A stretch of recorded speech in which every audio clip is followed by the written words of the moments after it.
OBC का जो है जातिगत जनगणना होगी, अभी जो है देश में जातिगत जनगणना होगी, उसके बाद जो है सामाजिक न्याय की रिपोर्टें लागू होंगी। जहां होल्ड हुआ है पिछड़े वर्ग का आरक्षण को मिलेगा। हम तो अति पिछड़ों के लिए 15% अतिरिक्त आरक्षण की मांग भी कर रहे हैं, 27% से अलग।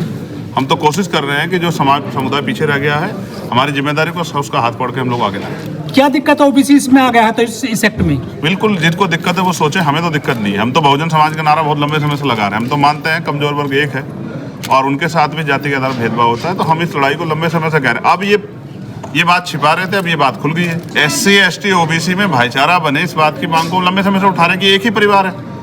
कुछ लोग इसका जो है कह रहे थे कि ये गलत बात है, तो अब ये कंफर्म हो गया कि एक ही परिवार है, क्योंकि इनके खिलाफ देखो कितने लोग सड़कों पे।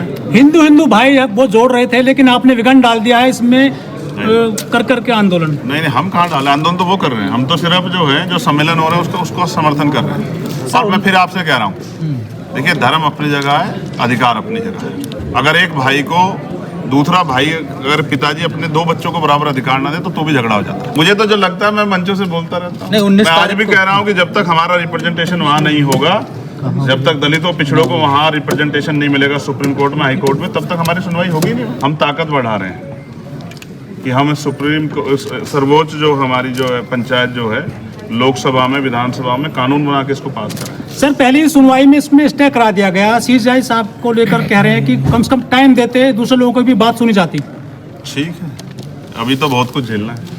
आज जाट समाज को आप लेकर है, आपने बीच में कहा भी जाट समाज, गुर्जर समाज, ऐसे सभी OBC जुड़े वर्ग हैं, उनको भी इस आंदोलन में साथ लाने की कोशिश की जाएगी। आज शुरुआत हुई है जाट। आपको क्या लग रहा है कि वो इस आंदोलन की गरिमा को नहीं समझते हैं? आप देखो कितने सीनियर लोग बैठे हैं।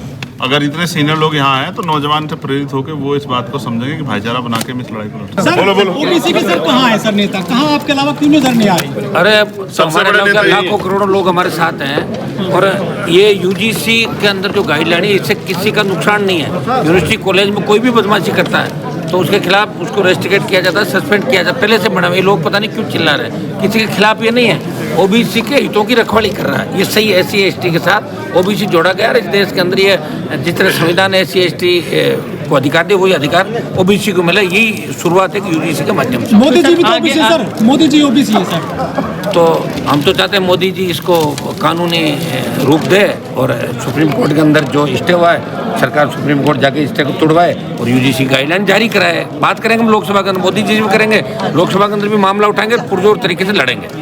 आपने दिल्ली कूच का भी ऐलान किया है लाखों लोगों के साथ। कर देंगे जल्दी, अब आगे कूच ही करेंगे। और क्या, हम अग्निवीर को लेके, इन सब मुद्दों को लेके, दबे कुचले पिछड़े शोषित दलित तबके को लेकर, इनके न्याय को लेकर, इनके हकों को लेकर पार्लियामेंट और सड़क से हमारी जो लड़ाई है वो हम रोज देखते हैं, वो हम लड़ते रहेंगे, इनको न्याय दिलाते रहेंगे। शाम बेनीवाल जी, आप लोग इतने आंदोलन कर रहे हैं, हम लोग सड़कों पर देख ही रहे हैं, हम लोग कवरेज कर रहे हैं, बावजूद इसके सरकार के कानून में जून तक नहीं रहे। ऐसा कुछ भी नहीं। किसान आंदोलन के अंदर मोदी जी बेक हुए थे ना, इसी तरह अग्निवीर के अंदर बेक करा देंगे, और फिर जो बदमाशी करेंगे लोग लाएंगे गलत कानून, उनको वापस कराएंगे। तो मैं क्या उनका भला कर सकते हैं क्या? तो हम जिनके लिए राजनीति कर रहे हैं, कोई धन कमाने के लिए कर रहा है, कोई कुर्सी बैठने के लिए, कोई हितों की रक्षा के लिए कर रहा है। हनुमान बेनीवाल जी ने पिछली बार सत्ता को लात मारी किसान आंदोलन पे, कौन सत्ता छोड़ना चाहता है? तो हम राजनीति कमजोर वर्गों के अधिकारों के लिए कर रहे हैं। हम नहीं लड़ेंगे तो कौन लड़ेगा? अगर हम वोट की परवाह करेंगे तो फिर लड़ेगा सवाल पूछो। तो हम अपनी लड़ाई लड़ रहे हैं और ये हमारा दायित्व है। हमारे लोग उम्मीद और अपेक्षा करते हैं कि हमारे नेता हमारे साथ खड़े हों। आज हमारे बच्चे यूनिवर्सिटी में मर रहे हैं तो हमारी जिम्मेदारी नहीं बनती है क्या कि हम उनके लिए लड़ें, या उनको कहें कि आप आके लड़ो पढ़ाई छोड़ के?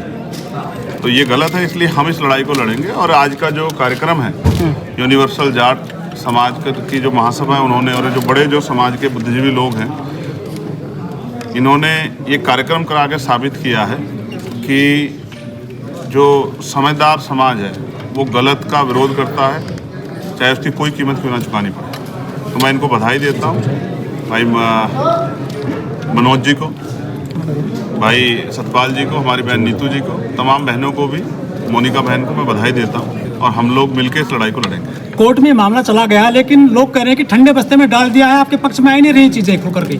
फिर मैं आपसे कह रहा हूँ, स्टे हुआ है, अब न्यायपालिका का सम्मान सबको करना पड़ेगा, लेकिन उम्मीद है कि न्यायपालिका कमजोर वर्गों के हितों का भी सम्मान रखेगी।